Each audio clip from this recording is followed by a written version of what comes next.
Well, good evening. How's everyone doing tonight?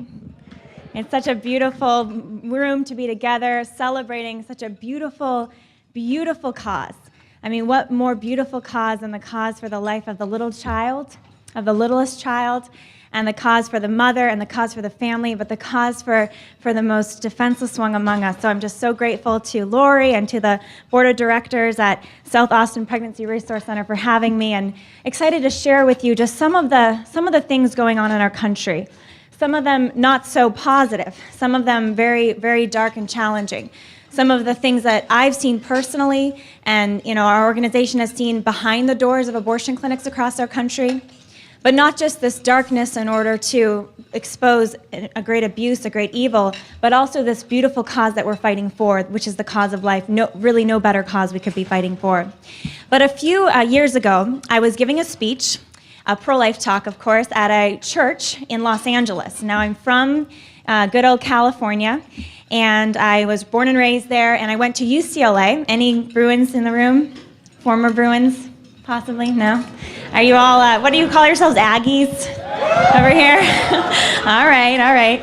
Well, I was a proud Bruin, and I was speaking at a church close to my school about the pro-life cause and the humanity of the child, and it's a beautiful part of Beverly Hills, which is where UCLA is located, and, very, gorgeous day, gorgeous, late afternoon, and in the middle of my talk, this woman walks into the parish hall. She stands in the back, she's leaning against the back wall, and she's looking at me with this upset look on her face, this frown on her face. She looks to be about 50 years old, she has long blonde hair, she's holding a small dog. She looks like she's off the step of some movie, Legally Blonde 3, the set of Legally Blonde 3. And I thought, well, maybe she just had a bad day in traffic, or, who knows, LA traffic is abominable. But after my talk, I found out why she was looking so upset, because this woman came up to me and she introduced herself as a member of the Planned Parenthood Federation of America's Board of Directors. And of course, Planned Parenthood is the biggest abortion provider in our country, and the PPFA, the Planned Parenthood Federation of America, is the governing organization. And so I said, oh, hi, so good to meet you. I said, so good to see you here at church. You should come on Sundays. No, I didn't say that. I just said, so good to see you. How are you doing? And she said, good. She said, I heard that you would be talking, young lady, and I thought I had to stop by and give you some advice as a mom. Funny or ironic that she would tell me that she wanted to give me advice as a mom when this woman is advocating. And she told me she'd been involved with Planned Parenthood since she was about in her 20s. This woman is advocating for the very violence that denies mothers their motherhood. And so I said to her, well, what is it you wanted to tell me? What's your advice? And she said, listen, young lady, in your media interviews, if you're giving, an interview, or in your talks, in your speeches, you have to stop saying the phrase pro-abortion. She said, say pro-choice. And I thought, you came all the way here to tell me that, media training from Planned Parenthood. Thanks for looking out for me. That's really nice of you. But I said, well, why? What's so wrong with saying pro-abortion? What's so wrong with abortion? And she said, well, abortion is just a very difficult decision. That's why. It's a very difficult decision, so it's a difficult phrase. And I said, well, why? Why is abortion such a difficult decision? Why is abortion so difficult? And she didn't really answer me, and she said, well, abortion is just a personal, it's an offensive term. To say pro-abortion, it's offensive. And I said, well, why? What's so offensive about abortion? Why would people get offended by abortion? And she said, well, it's just very personal to women, and no woman would want to make that choice. Women have difficulty in making those decisions. And I said, well, why? Why would a woman not want to have that choice? And we went around in circles, and a small group was growing around us, and I kept asking her again and again, well, why? What's so wrong with it? What's so difficult? What's so offensive? What's so wrong, ultimately, with abortion, and therefore the phrase pro-abortion? And I quickly realized that she dodged the question again and again and again, that this Planned Parenthood Federation of America board member would not be able to answer my question, what's so wrong with abortion? Because if she did, she would be looking head on her whole life's work contradiction, because she got involved in this movement for what she thought was women's rights in her 20s. She'd be looking head on her whole life's work contradiction. That while she was advocating, or so she thought she was advocating, for women and for the rights of women and for reproductive freedom and for justice and for empowerment and for choice, all of these great sounding words, all of these positive sounding words, she was really advocating for the killing of millions of little women in the womb every year across the world, and millions of little men. I pray for this woman and the many others like her who are trapped in a cycle of lies and destruction, that they will see the truth for what it is, even in its violence and its suffering and its pain for what it is, allow it in one sense to devastate them, even to break their hearts like it has broken our hearts, that it has touched our hearts, and then be free of the culture of death, be free of the abortion industry, and join our side, which after all is the winning side, is the side of life, is the best side to be on. You know, after that encounter, that wasn't my first encounter with Planned Parenthood. It was not going to be my first. It's not going to be my last. It was born out of a work to look at the abortion industry and say, what is really going on behind the closed doors of the abortion industry? What's really going on? How are these grand-sounding words, which are masking this greatest destroyer of peace, of innocent life, how is it possible? How are we allowing this? And is there a way to cut through the lies? Is there a way to cut through the smoke screens and get the truth out there? And there absolutely is the way. But I got involved in this movement, and I was, even in the position giving that talk at the church because I found out about abortion at a young age. And I'm from a very pro-life family. I'm one of 8 kids, so that should tell you something. Are there any big families out there? Raise your hand if you're one of 3 or you have 3 kids. We'll start at 3. If you have 1 kid, that's amazing. So not to look down on that. All right, keep your hands up at 4 and at 5. All right, and then at 6. You got to keep those hands high. 7 kids. I met someone today, 8. All right, 9. I met someone today, 10 kids. You're 11? 1 of 11. Is there a 12? All right, well, you deserve a hand over here. It's beautiful. It's a small village. That's how we're going to take back America for the pro-life cause, is we're going to take it back with all of our beautiful children. And in my case, hopefully siblings. But my parents really instilled in us, just in the way they live their life, that children were a gift. I have 5 younger siblings. I was like the little mother. I had little siblings, brothers and sisters, and children were a gift. And, respect for life, from the child in the womb to the elderly. And it was something that was just instilled in us. We were raised in a Christian home. We were raised that Jesus Christ is our Savior. Jesus Christ loves us. God loves us. And that the child is a gift. But I had my first real encounter with abortion when I was about 9 years old.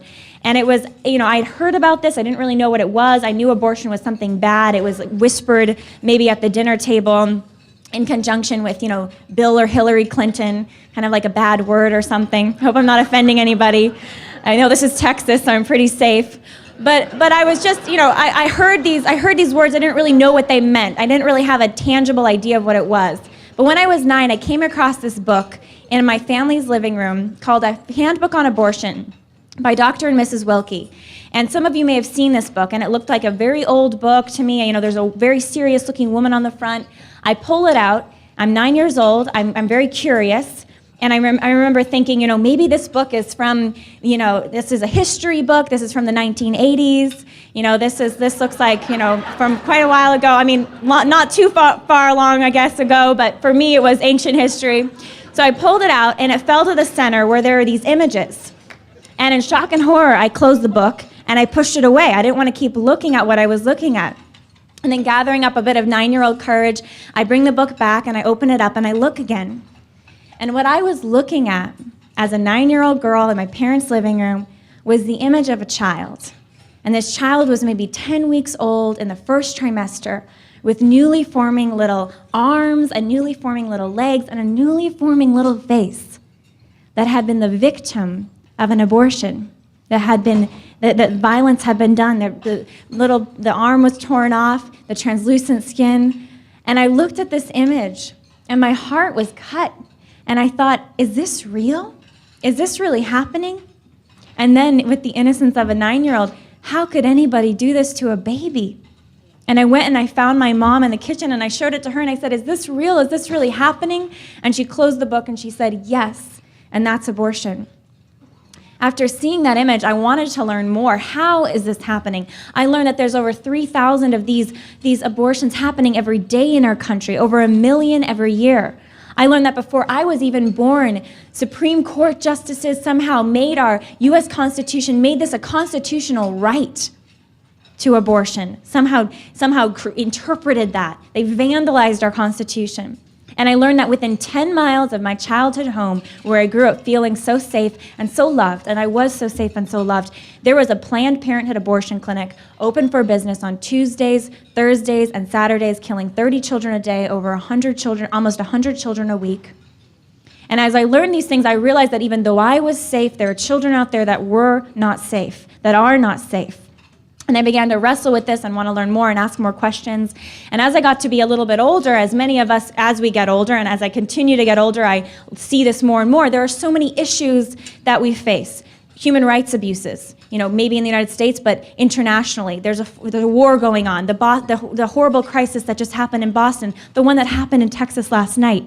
We're facing homelessness. We're facing, AIDS in Africa. There's just problems all over the world, political issues, social issues we get passionate about, issues of our faith, issues within our family. But I kept coming back to that image of the child when it comes to all the issues that are out there that we could concern ourselves with. I kept coming back to the image of that child.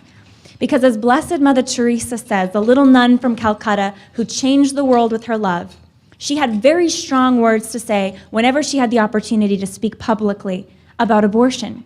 And at a national prayer breakfast in 1994 in front of those same Clintons, when Bill Clinton would refuse to sign the ban on partial birth abortion, this little nun from Calcutta, a Nobel Peace Prize winner, says these words about peace. She directs this to the crowd at the national prayer breakfast. She says, "The greatest destroyer of peace is the cry of the innocent, unborn child."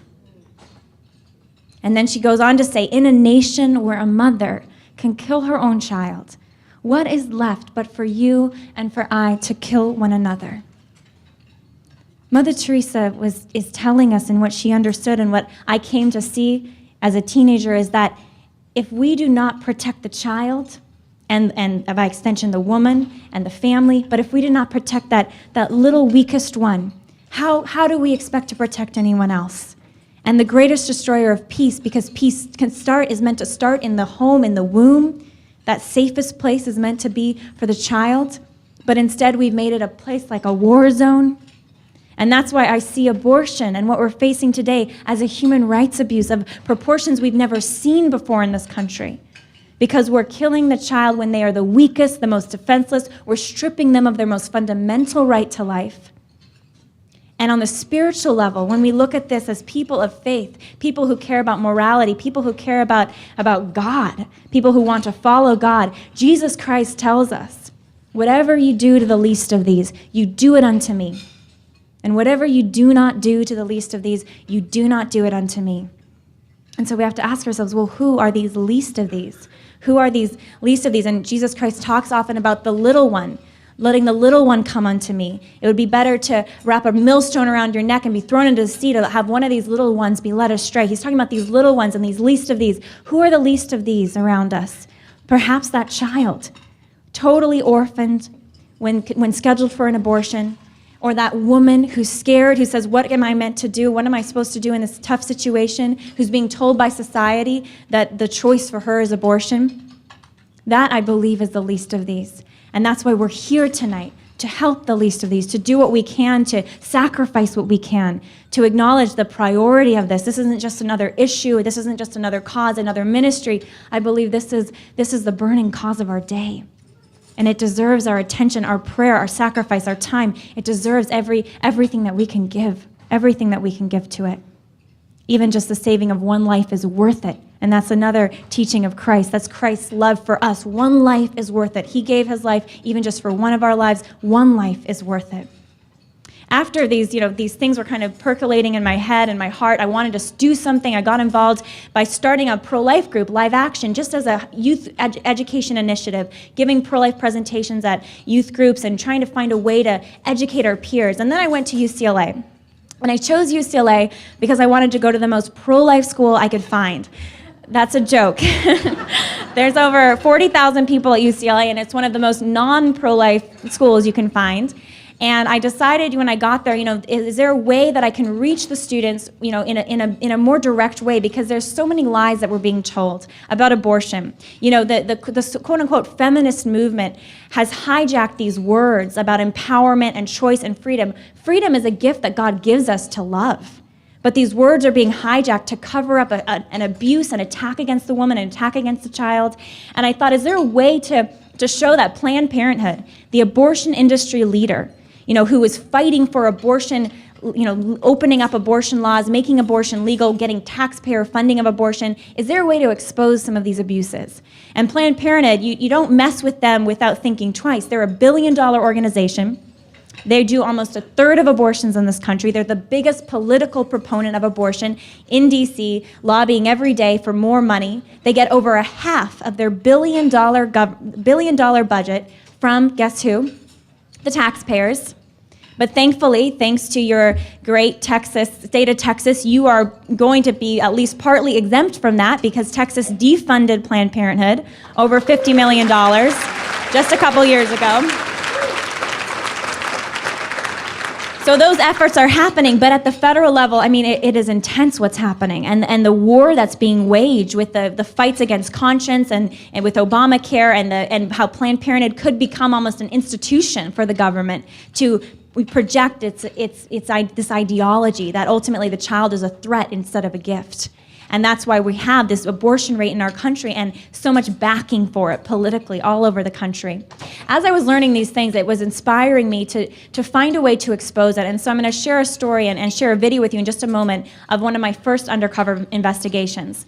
I decided that I would pose as an abuse victim, because part of the many abuses accompanying abortion is sexual abuse and human trafficking, because abusers use abortion to cover up their crime, quite frankly. They want to see that the pregnancy, if the woman or the young girl is pregnant, this is evidence of the abuse. And so they're going to take their victim, or if they're a sexual trafficker, send their victim, sometimes under threat, to a reproductive health clinic that won't ask any questions.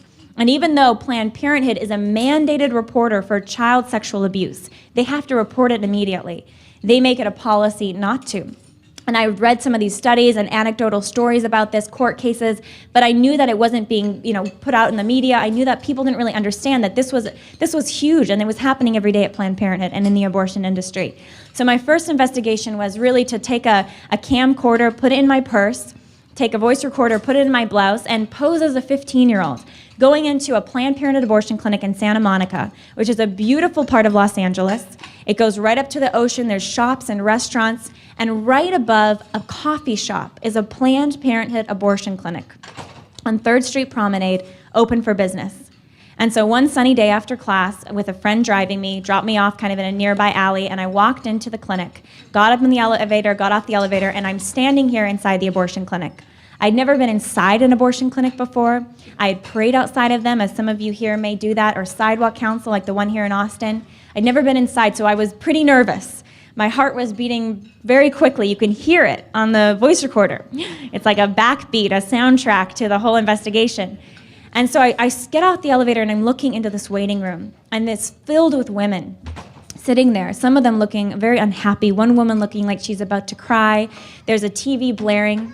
And I remember thinking that as I looked at these women, that for some of them, I wasn't just looking at one life, but that I was looking at 2 lives. And that in the clinic on that day, the cycle of death, the appointment for death, or the surgery for death might be started, and that one of those lives might not make it out alive. And on the wall of the clinic, it said Esperanza, or hope in Spanish for their Spanish-speaking clients. And I thought, this must be the most hopeless place in Santa Monica. And again, a clever way of Planned Parenthood advertising there. Classy-looking buildings, fancy-looking lobbies. and esperanza on their wall, hope on their wall, when this is the most hopeless thing to bring a child for abortion, to feel as a woman you have no other choice. I walked up to the check-in counter. I started talking to the Planned Parenthood worker. I said, hi, can I talk to someone? And the Planned Parenthood worker said, hey, what's going on?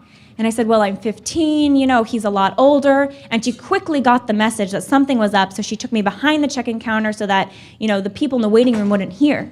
And she said, what's really going on? And I said, well, I'm 15, he's 22. I said, and I'm pregnant. And she looked at me and she said, okay, this should immediately have triggered mandated reporting. Red sign. This is a situation of statutory rape. She should have called immediately Child Protective Services. Instead, she laughed and she said, just figure out a birth date that works. Lie on the paperwork. Say that you're older than you really are. We don't care. We don't need to know. Nobody needs to know about your secret abortion, and he can pay for it. My first piece of advice in a Planned Parenthood abortion clinic, lie about your age. We don't care. We'll get you that secret abortion. After that first clinic, I walked out, my heart was sinking, and I just thought, if this is what I'm finding in the first clinic, what about all the other 8 clinics? Over 500 clinics all over our country. What about all these other clinics? That same day, I walked into a second clinic, and what I'm about to share with you is a sample of the counseling practices at Planned Parenthood. And this is directly the opposite, the antithesis, the opposite of the loving counseling that the center that you're supporting here is giving, the love and the support, the real choices, the affirmation. At this Planned Parenthood, it was a big surgical center in downtown LA. The manager of the center took me on as a special case. She found out that I had a much older boyfriend. She said she didn't care, it didn't matter. She sat me down in a special counseling room and she gave me her advice. She said, look, honey, when I was 16, she said, when I was 17, I got pregnant. And I said, really? I said, well, what did you do? And the Planned Parenthood manager said, well, I was very young. I was still in school. She said, but you know what? I had my baby. And I remember thinking, you have your baby? You had your baby? That's great, Is she undercover doing pro-life counseling? Like, wait a second, we're both undercover, and who's gonna say the first person first, what they're really up to? And so I just looked at her, kind of shocked. I said, you had your baby? That's great. I didn't say that. I just said, you had your baby? And she said, yes. But if I could do it again, I would do it very differently. If I could do it again, I would not continue that pregnancy. And my son, he's 16 now. But kids cost a lot. He's still living at home. The economy's really bad. If she could do it again, she was telling me, as an abortion vulnerable girl, scared, 15, she was telling me, she would go back in time and abort her now 16-year-old son because it just wasn't worth it. That's what she was saying. See, that's what we're up against here. That's what South Austin Pregnancy Resource Center is up against here. That's what the culture of death is. That's what the Planned Parenthood here in Austin is. That's what they're telling our girls. That's what they're telling our women. It's just not worth it. And in this situation, a counseling line, a manipulative selling point, it's so worth it to have an abortion. I wish I could go back in time and have one myself. And we've heard the line at other clinics that's similar to that one. It's almost like a practice line that some of their staffers use. After those investigations, I could, tell you so many stories of the different ones we've done over the years, but we started to launch these through social media, and they began to pick up traction. And with these first 2 videos, God used a threat of a lawsuit. I was threatened to be sued when I was 18, and I remember being in my college dorm and getting a lawsuit letter from Planned Parenthood saying, we're going to sue you for $5,000 for every video you put up. And I remember just thinking, okay, I don't even have $200 in my bank account, so, come and get me. But I wasn't so, brave like that. I just said, oh my gosh, what do? I don't have a lawyer. But then I said, God, I trust in you. And within 24 hours, 48 hours, I got pro bono legal support. Those videos were aired for the first time now, almost 6 years ago now, on the O'Reilly Factor. And people started to see the truth by the millions. And so for the last 5-6 years, live action, as I've graduated college, thank God, it did finally happen, much to my parents' relief. Went to Washington, D.C., opened our office, and began to continue these investigations, our media outreach, building a social media outreach to expose so many abuses, sexual trafficking at Planned Parenthood, the aiding and abetting of child sexual abuse, the medical misinformation and the lies that happen every day, just outright lies about fetal development, the risks of abortion. At Planned Parenthood, racism. I mean, we did an investigation where the Planned Parenthood development directors, who handle fundraising, were accepting race-based donations, wanting to accept race-based donations to target blacks, to target minorities. And that's a whole part of another aspect of this culture of death of the industry, that they're targeting very vulnerable populations for abortion, including our young girls and certain minority groups. All of these things are interconnected. The video I'm going to show you right now is from Austin. It's from your clinic here. It's a sneak peek. You can go take a tour of the center that we're supporting here tonight, but this is a sneak peek into maybe where you won't take a tour. But this is a look at what we're up against, what is happening, what is the competition for women here in Austin, the competition here for our young girls here in Austin. And this addresses the topic of gendercide, which is a big word to basically talk about targeting little girls. And we heard here in India and China that their demographic is thrown way off because they're having more boys than girls. Well, that doesn't just happen naturally. It happens because they're aborting their girls. And that is also happening here in the United States. And even though Planned Parenthood claims to be pro-women, they will go as far as facilitating the late-term abortions of little girls. This is the real war on women. We heard about that last year. The war on women is in the womb, because we're missing millions of girls, just particularly girls, in the late term usually, violent late term abortions, targeted in other countries, but targeted here. Parts of our demographics, some communities in the United States. I'm from San Jose, California. Santa Clara County, certain parts of Santa Clara County, the demographics, more boys than girls, are even worse than in mainland China. Because certain groups, for different reasons, even groups you wouldn't expect, are targeting girls in the womb. And this video is a sneak peek into the industry here in Austin, of the targeting of girls and the targeting of our unborn children.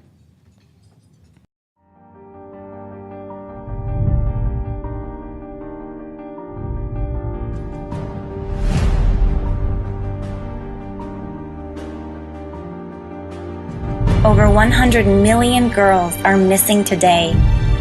These girls were victims of female gendercide, the targeting of females for extermination through infanticide, and most often the aborting of preborn girls just because they are girls.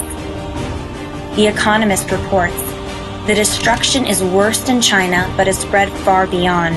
Even sections of America's population have distorted sex ratios. Gendercide exists on almost every continent. If experts are right and gendercide is taking place in our own backyard, what is being done to protect our girls from the most brutal form of discrimination, violent, sex-selective abortion? In April 2012, Live Action investigated abortion clinics nationwide to discover what would happen when the clinic receives a blatant request for a sex-selective abortion of a baby girl. In the footage you are about to see, Live Action went undercover at Planned Parenthood in Austin, Texas.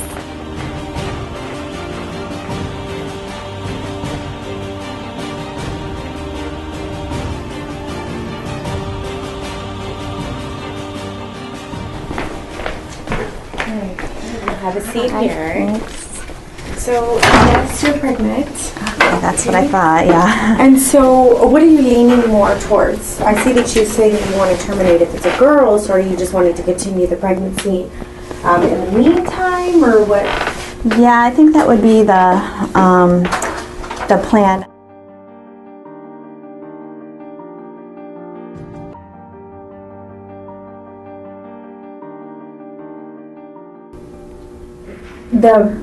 The abortion covers you up until 23 weeks. Okay.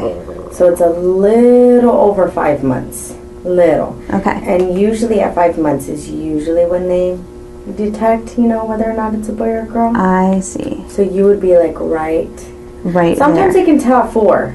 I mean, I've seen that happen, but it just depends. Depends. Mm-hmm. Do you think I should go and just ask for an ultrasound and just not tell them that I'm going to terminate if it's a girl? Or I just feel like there's been some judgment for my... I mean, to be honest with you, I would probably think so, just because, I mean, we've had even clinicians, I mean, regular doctors that actually have even told women, you know, you can't go and terminate after your 16 weeks, you know, which is not true, but, you know, a lot of doctors, you know, they'll place judgment because of the fact that the brain is already developed, pretty much everything's already developed. Yeah. The brain is already developed, pretty much everything's already developed. Yeah. And then for you to go and terminate, you know, so, you know, usually we tell them, you know, you don't actually have to say what you're going to go do.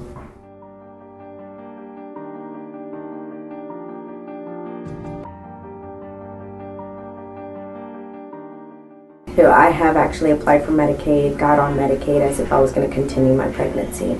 Went through the OBGYN, and then me and my husband decided we're going to go ahead and terminate. We terminated, and I still stayed on Medicaid and just got on birth control. Right after I got on birth control, then I just stopped using it.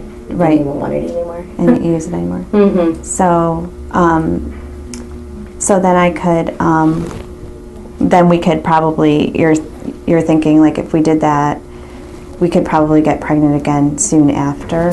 Oh yeah, that. I've had 2 abortions and I have 4 kids. Okay, so all right. So I mean, again, from experience, no, there's nothing wrong with getting pregnant immediately right afterwards. All right. Okay.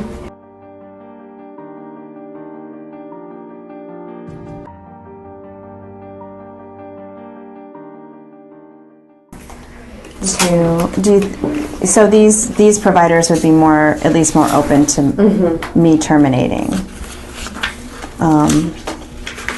But do you think I still just shouldn't worry about telling them that I would be terminating if it's a girl? Just kind of just keep it quiet and then come here. Yeah, I would probably, because more than likely they could even refuse to continue to see you if you're just going to terminate. You know what I mean? Yeah. I see. This is what you could take. Are you wanting to possibly get on pregnancy Medicaid to see if you can get like a... Yeah, I'd like to try that out.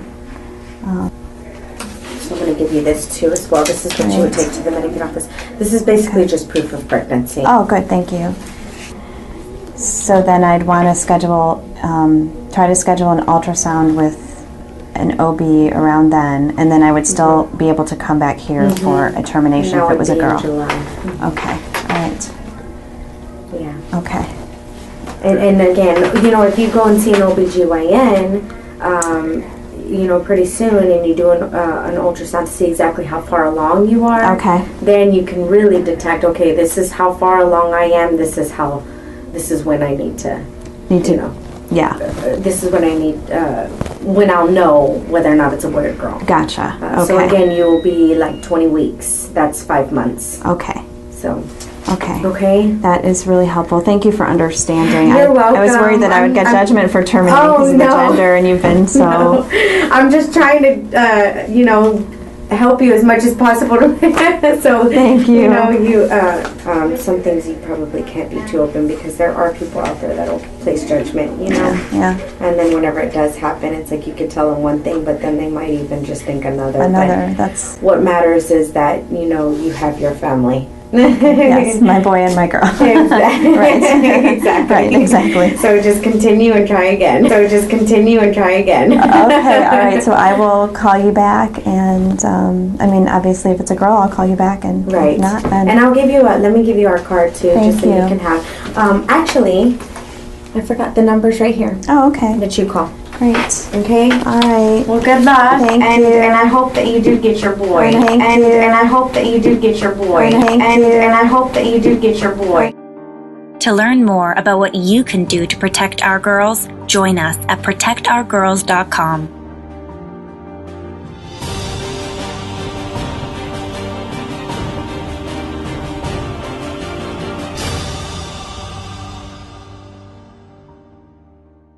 So now you know what's happening here at the South Austin Planned Parenthood, which if you look in your brochures at your table is just within a couple miles of the South Austin Pregnancy Resource Center that we're here to support tonight.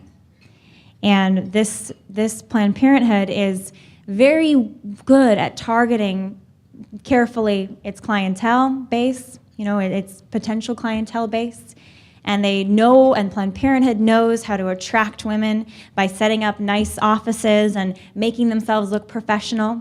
You may have heard about Kermit Gosnell, the late-term abortionist out of Philadelphia who's on trial for, not to be too graphic here, but literally severing the spinal cords of born-alive children. And now he's on trial, and people are saying, this is ridiculous, this is horrible, but that's just the tip of the iceberg.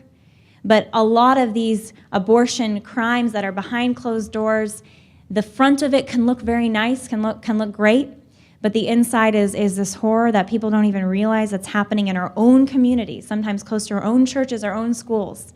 And that's why, I was talking with Lori earlier about the center, and one of the dreams tonight is to remodel the center. And the center should look 10 times better than Planned Parenthood. You're filling it with love and with real options and saving the lives of children. So all the money that Planned Parenthood is backed with, the literally millions of dollars, billion-dollar organization, they have over $100 million dedicated to just development, fundraising, and marketing at the national level.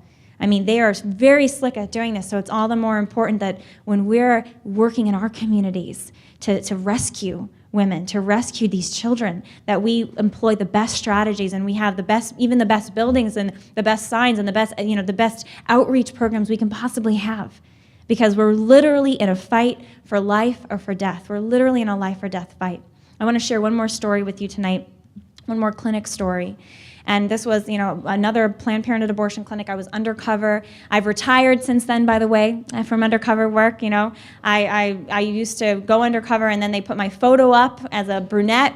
So I bleached my hair, kept going in I went in as a bleach blonde. They put the blonde photo up next to the brunette photo. So I thought, do I go red next, or what next? And now I train teams, and I train people who then train teams. And so we have a network all across the country.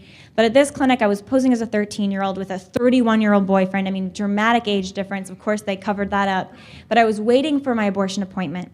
And I was in a waiting room for just women with children or women for counseling appointments. And there was another waiting room for women just for their abortion appointments. And on the door, it said, no children, no cell phones. And it was clustered full of about 30 women all waiting for their surgical abortion appointments.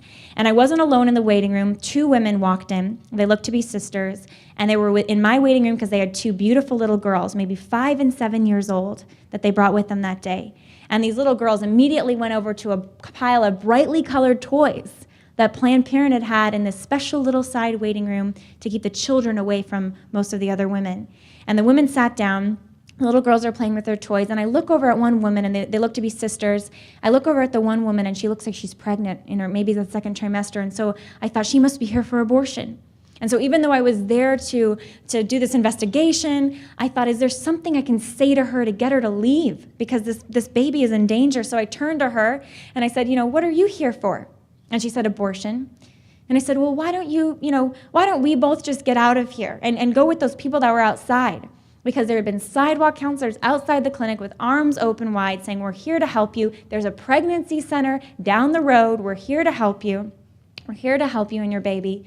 And so I said, why don't we just go with the people that were outside? And this woman, looking very, very upset, very angry, just said, stop talking to me. And she looked at the ground. Then this little 5-year-old girl jumps up, and she's wanting attention. She's bored with her toys. She goes over to a woman she's calling Mama, who is a sister of the one there for the abortion. And she's saying, Mama, Mama. Her mom's reading a magazine and kind of ignoring her. She's asking for a cup of water.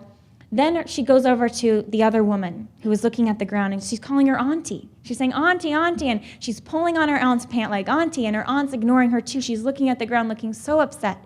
And then this little girl, desperate for attention, jumps up into her aunt's lap. And she cuddles close, she snuggles into her aunt's abdomen, into her aunt's stomach. And I just stared at this because I realized that I was looking at the meeting of 2 cousins, separated by just inches of flesh. And that little girl comes so close to her little cousin in maybe the 2nd trimester, maybe 4 months old, maybe 5 months old. That little girl was not going to get to meet her cousin. And that her little cousin, a little boy or a little girl, was scheduled to be killed that day in the clinic. And in a few minutes later, I was called into my appointment. I'll never know what happened to the woman in that waiting room, but I'll never forget it because it reminds me, and it reminds me whenever I think about it each day, that of what we're really fighting for, what we're really fighting against, what we're really fighting for, and how intimate it is, whether we like it or not, to each one of us, because we're missing people. We are missing cousins.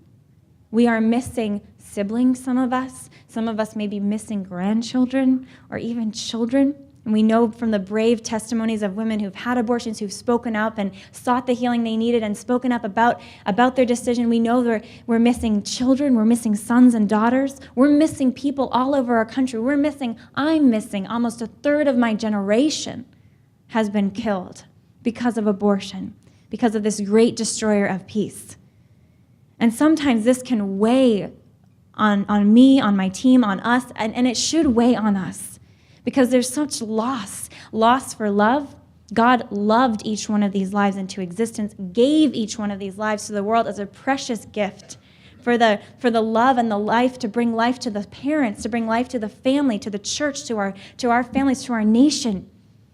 But we're rejecting these gifts, and it's the most intimate of our relationships, and it's close to us whether we like it or not. It's so close to all of us. We cannot ignore it. But in all of this, even as we carry this weight, and let us let it break our hearts.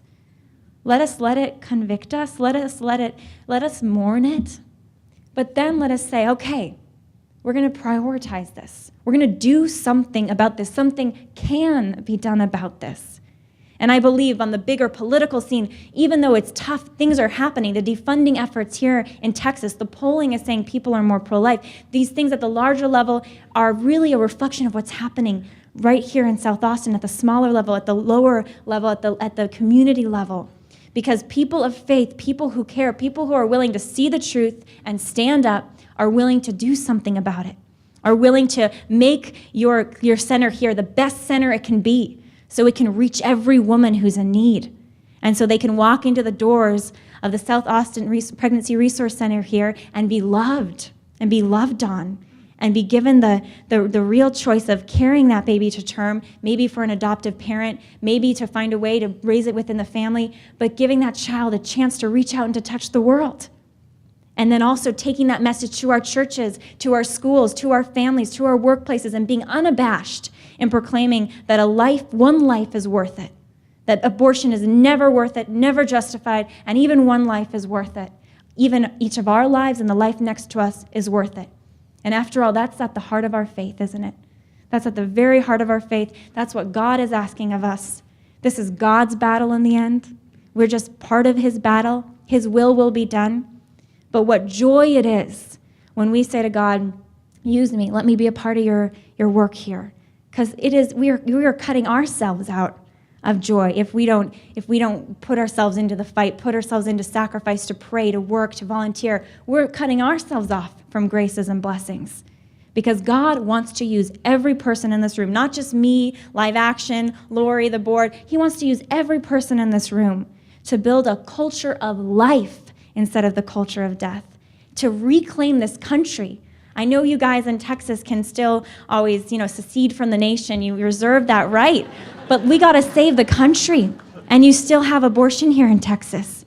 There is much work to be done, but I believe with my whole heart that if we commit ourselves to this most beautiful work, for the one little child, for every woman, for every life, if we commit ourselves, if we pray, if we fast, if we sacrifice, if we give generously, if we volunteer, if we are unafraid to speak the truth, to speak it a little bit, even in tough situations, I believe with my whole heart we're going to change this thing around.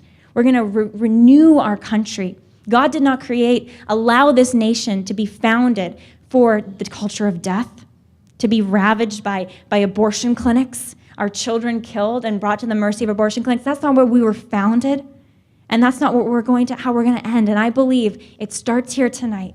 And so I want to end with a wonderful verse from St. Paul. He says in Ephesians, "Do not weary of doing the good work." He's talking about the work for souls and the work for lives, the work for the least of these, the work for loving Christ in the least of these. He says, "Do not weary of doing the good work, because you will reap the reward.